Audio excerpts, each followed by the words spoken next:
여러분 안녕하십니까? 뉴질랜드 오클랜드에서 전해드리는 사랑의 샘 평화의 소리 KCR의 임명숙입니다. 먼저 방송 시작 전에 사과의 말씀을 드려야겠습니다. 지난 화요일에 뉴질랜드에는 6천 건의 코비드19 사례가 보고됐는데요. 아주 많은 숫자가 급증한 것입니다. 그 가운데에 저희 KCR의 방송 편집을 담당하시는 분께서 코비드에 걸려서 저희 방송이 제때에 나가지 못한 점 양해 부탁드립니다. 지난 화요일에 6천 건의 사례가 발표가 됐는데요. 그 전주 화요일에 비하면은요, 1247건이 더 많은 사례입니다. 또한 이번에 발표된 사례 중에서요, 26%가 재감염 사례입니다. 7일 평균 사례 수는 현재 4,041건입니다. 한편 지난주 코비드19로 58명이 사망을 했고요. 그리고 총 328명의 바이러스 감염자가 입원해 있고 또한 10명이 지금 중환자실에 있습니다. 이달 초 보건당국은 기자회견을 열었는데요. 여름 기간 동안에 코비드19 사례가 급증할 것이라고 발표했습니다. 국민당 대표인 크리스토프 럭선에 대한 내용입니다. 럭선 국민당 대표가 자기 소유 사무실을 자신이 임대해 사용하면서 국민 세금으로 연 45,000달러를 지출하는 것으로 나타났습니다. 이에 대해 한 매체는 럭슨 대표가 그렇게 하는 것에 대해서 전혀 이상하게 생각하지는 않고 있다면서도 지역 구민들의 생각은 조금 다를 것이라고 밝혔습니다. 국민당의 제키 딘 의원도 자신이 소유한 사무실을 자신이 임대해 사용하면서 연간 15,000달러를 지원받고 있고요. 그리고 노동당의 트레이시 맥러넌 의원과 제니 살레라 의원도 노동당이 소유한 사무실 건물을 임대해 사용하면서 각각 4만 달러와 28,000달러를 지원받는 것으로 나타났습니다. 또 나나야 마우타 외교장관은 자신이 소속된 마오리 땅에 있는 사무실 건물을 임대해 사용하면서 연 13,000달러를 지원받은 것으로 나타났습니다. 이번에는 여러분들께서 관심이 많으신 집값에 대한 뉴스입니다. ANZ의 경제학자들은 금리가 얼마나 오르고 또한 집값이 얼마나 떨어질지에 대한 예측을 수정했는데요. 불과 몇 주 전만 해도 ANZ의 경제학자들은 공식 현금 금리 OCR이 5.0%로 정점을 찍고 집값이 작년 정점에서 18% 하락할 것이라고 예측을 했습니다. 그런데 올해의 최종 NZ 프로퍼티 포커스 보고서에 따르면요, 경제학자들은 현재 공식 현금 금리 OCR이 5.75%로 정점을 찍고 주택 가격이 작년 정점에서 22% 하락을 선택했지만 주택 가격이 어디에서 끝날지 상당히 불확실하다고 그 점을 인정했습니다.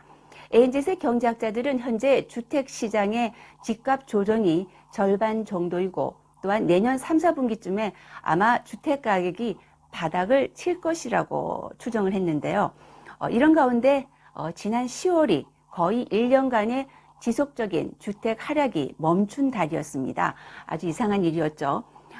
그런데 뉴질랜드 부동산협회 The Real Estate Institute of 뉴질랜드의 주택 가격 지수 HPI는요, 10월 전국적으로 0.2% 상승률을 기록했습니다. 1년 만에 이런 일이 벌어졌습니다. 주택 가격 지수는 매월 매매가 이루어진 다양한 주택의 형태별로 매매 가격이 조정되기 때문으로 가장 신뢰할 수 있는 지표입니다. 10월 증가폭은 확실히 한계적이라고 할 수 있지만 가격 상승이라기보다는 보합세 추세를 나타내고 또한 전월에 0.7% 하락을 반전시키고 지난 12개월 동안 발생한 10.9% 하락의 종지부를 찍은 달이기도 합니다.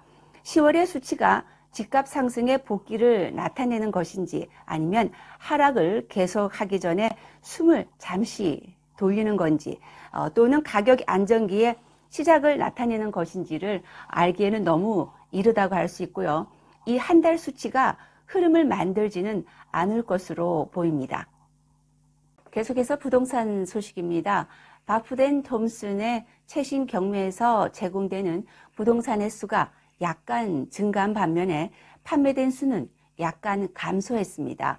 오클랜드의 가장 큰 부동산 회사의 최근 경매 11월 19일에서 25일 사이에 지난주에 150개 동에서 증가한 155개 동의 주거용 부동산이 경매에 나왔는데요. 그중에 35개 동이 경매에 낙찰이 됐고 이는 전주에 40개 동에서 감소한 수치입니다. 이로 인해서 전체 판매율은 지난주 27%에서 23%로 떨어졌습니다. 크리스마스까지 4주밖에 남지 않은 상황에서 주택시장은 크리스마스와 새해 휴가가 끝날 때까지 현재 수준에서 유지될 가능성이 크다고 보고 있습니다. 일반적으로 오클랜드에서 경매로 나온 부동산의 약 4분의 1이 현재 낙찰 판매되고 있습니다. 다가오는 연말에 여행을 계획하시는 분들이 많으실 텐데요. 새로운 조사 자료에 따르면 키위들은 생계 위기 속에서 비용을 절약하기 위해 연차 휴가를 비축하고 그리고 재택근무를 하기로 했답니다. ELMO (Employee Sentiment Index에 따르면 키위들 중에 48%가 생활비 상승으로 돈을 절약하기 위해서 휴식을 취하지 않을 것이라고 답했고요. 그리고 반면에 4분의 1인 24%는 업무량 때문에 휴가를 가지 않는다고 답했습니다. 그리고 5분의 1인 19%는 아직 코비드19 팬데믹으로 여행을 걱정하고 있다고 답했다고 합니다.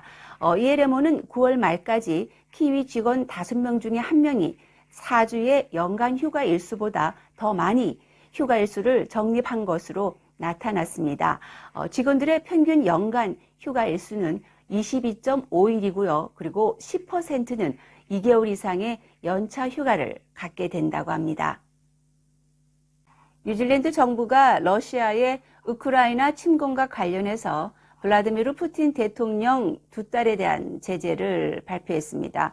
나나야 마우타 뉴질랜드 외교장관은 지난 20일 발표를 통해서 푸틴 대통령의 2딸인 마리아 블라디미르브나 보론트소바와 카테리나 블라디미르브나 티오노바를 뉴질랜드 정부의 제재 대상자 명단에 올렸다고 밝혔습니다. 뉴질랜드 정부의 제재 대상자가 되면은 뉴질랜드 여행이 금지되는 것은 물론이고 뉴질랜드 내의 자산과 서비스, 주식과 증권 거래, 그리고 슈퍼요트나 항공기의 뉴질랜드 입국 등도 금지가 됩니다. 마우타 장관은 이들 외에도 푸틴 대통령의 공보비서 드미트리 페스코프의 부인과 자녀, 그리고 엘비라 사이프자도브나 나비울리나 러시아 중앙은행 총재, 알렉산드로 루카센코 벨라루스 대통령의 부인과 아들 등도 이 제재 대상에 새롭게 올랐다고 발표했습니다. 이 밖에도 전략적 경제적으로 중요한 러시아의 4개 법인도 제재 대상에 포함을 시켰습니다. 마지막으로 오늘의 환율 정보입니다. 뉴질랜드 달러와 대비 원화의 기준 환율은 827원 66전, 한국에서 보낼 때 835원 93전, 한국에서 받을 때 819원 39전입니다. 이달 초에 그 보건당국에서 발표했듯이 올 여름 기간 동안 코비드 사례가 급증할 것이라고 예상을 하고 있습니다. 사람들이 많은 곳이나 또한 환기가 잘 되지 않는 곳이라면 꼭 마스크를 착용하심이 어떨까 싶습니다. 11월 30일 뉴질랜드 뉴스 모두 마치겠습니다. 감사합니다.